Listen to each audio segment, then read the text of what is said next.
Hey guys, what is up? This is Matthew Davis, me once again. Welcome back to another movie review. This time it is going to be on Chip and Dale Rescue Rangers. I'm actually surprised this is a thing. But this movie is a Disney Plus exclusive and involves Chip and Dale after their show gets canceled. They separate after Dale decides that he wants to do his own show, which is supposed to be a 007 thing, but when that doesn't go well, things have changed over the years as Dale has decided to change his appearance, going completely CGI, while Chip remains traditional hand-drawn style. I mean, he's still in a three-dimensional perspective, but he still, looks traditional.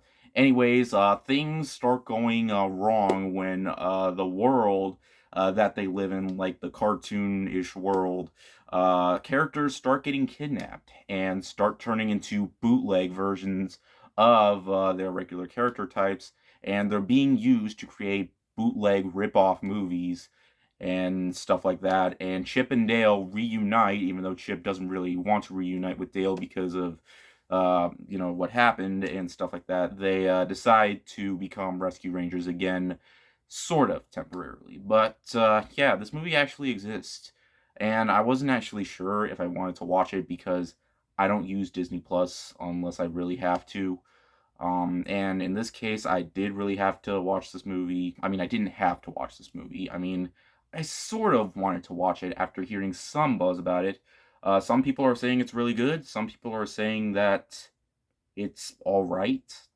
But people were saying that this movie was surprising. And this movie could have been a disaster. But if people thought Space Jam: A New Legacy was a disaster, then I feel like this is the better version of that. Even though I didn't necessarily hate that film, I do understand why a lot of people really do not like it because it just threw a bunch of pop culture and nostalgic references. And this one has it as well, but I think this one does it in a sort of better way. Yes, you're going to get a lot of cameos here and there, but I don't think it's fully going on that, as it does focus on Chip and Dale a lot, who I think are played very well by John Mulaney and Andy Samberg. I think their chemistry works very well.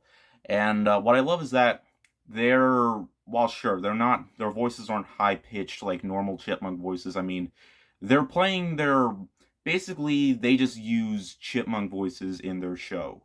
And they use normal voices in real life. I kind of like that aspect, and sure, while I also love how this movie basically pokes fun of reboots, as this movie I wouldn't necessarily call a reboot. It's basically like the long aftermath of their show, Chip and Dale Rescue Rangers, which I never actually watched a lot of like the old classic shows. Like I never watched DuckTales or anything like that. But I know I missed out on that as a kid. I have such a poor life. But hey, needless to say, I mean it was very popular enough to get its own movie, and I think it works really well. Also, it focuses on Chip and Dale. I kind of forgot this is a flat out live action movie because you expect to see human characters, and there are human characters, but they're like 20% of human characters, as it focuses a lot more on the anime characters, which is something that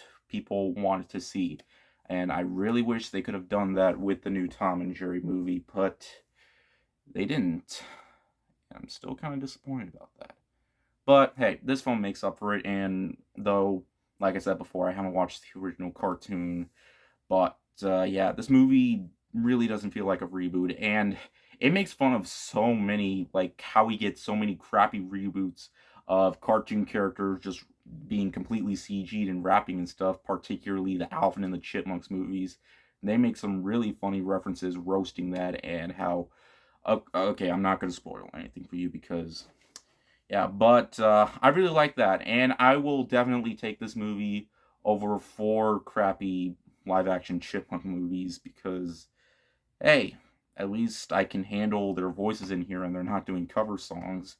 I mean, it does poke fun of, like remixes of classic themes, and I really like that aspect. I really like how it's a very self aware movie, and it manages to be very fun. It's a very well paced movie, and I really like the connection that Chip and Dale start having because their friendship kind of breaks apart, but it still has its heart in the right place. And Yeah, this movie definitely isn't without its faults. I did expect this movie to have flaws, and there are. Particularly the fact that it's people are referring to it as a modern Who Framed Roger Rabbit. And brief spoiler, but Roger Rabbit is in the movie. I can say this is a more kid-friendly version of Roger Rabbit, and I don't find some of the original characters as memorable because Who Framed Roger Rabbit had human characters, but the human characters were still great. It had a great villain, it had a great protagonist, and honestly, they could have took inspiration for that and actually surprised us with a strong human character, but it's Chip and Dale. But hey, Chip and Dale, that's good enough. But the villain, on the other hand, the villain is kind of lazy. The villain, it's Peter Pan. It's Peter Pan as an adult version of himself.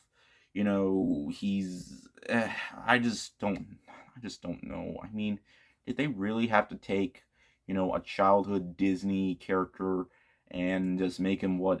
Of course, people had theories like he's a child abductor or stuff like that. But hey, Peter Pan, he was supposed to be the hero, but now he's a villain. He's much older. He's more. And I don't know. They just could have gotten a more original idea than just having Peter Pan as a villain. And sometimes not all of the jokes landed for me, but I kind of expected that. But there wasn't a time where I was just pulling my hair out in frustration because of how annoying some of the stuff was. But hey, I did find some of the references pretty fun. I mean, Ralph Breaks the Internet had a ton of references, and I thought that movie was still great. I know people have been giving it a lot of backlash, but I still really enjoyed that movie. And I had a pretty fun time with this movie as well. Just watching it at home, I honestly would have liked to have seen it in theater. It would have been a fun time. Also, Ugly Sonic, as he's now called, makes a big appearance, but they added him for a reason because once people got a good look of him, he got screwed and got replaced with a better looking version of Sonic. But in the end, guys, Chip and Dale Rescue Rangers, I watched and I enjoyed. I actually wasn't sure if I wanted to review this movie or not, but I am reviewing it, and I had a fun time with it. Okay, it's charming enough. The chemistry with Chip and Dale is manages to be funny, and it has a good enough heart to it. And once I was done watching the movie, I was all like, "Yeah, that was pretty fun." Watch it with your family at home, and you might have a good time. Though some of the references might be a little too much for you because some people like nostalgia, some people just get annoyed by that. But in terms of live action cartoon movies, this is by far one of the best ones, and we rarely ever get those. And I think this one almost does it right. Well, it does have a bit too many familiarities to Who Framed Roger Rabbit. I still feel like this is a good enough film to watch while you're thinking about Roger Rabbit. While it's nowhere near as memorable as that film. It's not going to be the next, big live action cartoon movie that everybody's going to be talking about next. It's not going to be like Space Jam or anything like that. I feel like once you're done watching it, you're all like, yeah, pretty good time, or you might hate it. But hey, for me, this movie was just fine by me. Yeah, don't really know what else more to say, but yeah, I actually really wasn't sure if I wanted to review it. I'm talking about it for so long, but yeah, but I bet if I did review it, I would get a lot of views. So yeah, I do this for you guys as well. But anyways, thank you guys so much for watching. See you guys later. Ward out.